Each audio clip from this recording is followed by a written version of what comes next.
Religious tradition is the imperfectly preserved record of the experiences of the God-knowing men of past ages, but such records are untrustworthy as guides for religious living or as the source of true information about the Universal Father. Such ancient beliefs have been invariably altered by the fact that primitive man was a mythmaker.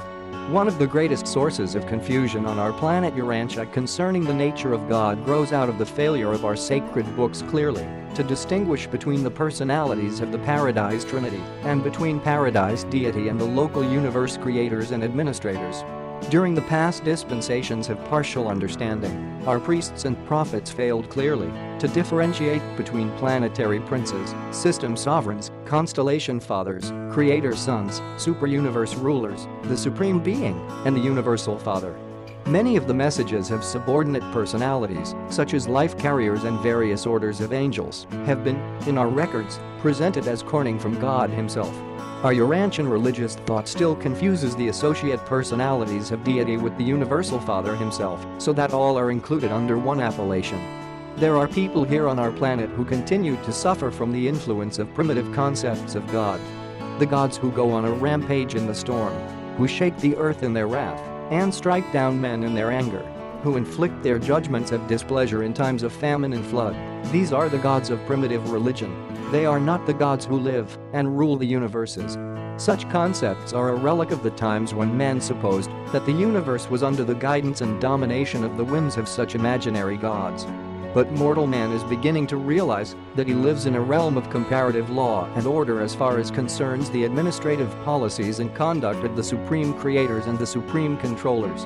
The barbarous idea of appeasing an angry God, of propitiating an offended Lord, of winning the favor of deity through sacrifices and penance, and even by the shedding of blood, represents a religion wholly puerile and primitive, a philosophy unworthy of an enlightened age of science and truth. Such beliefs are utterly repulsive to the celestial beings and the divine rulers who serve and reign in the universes.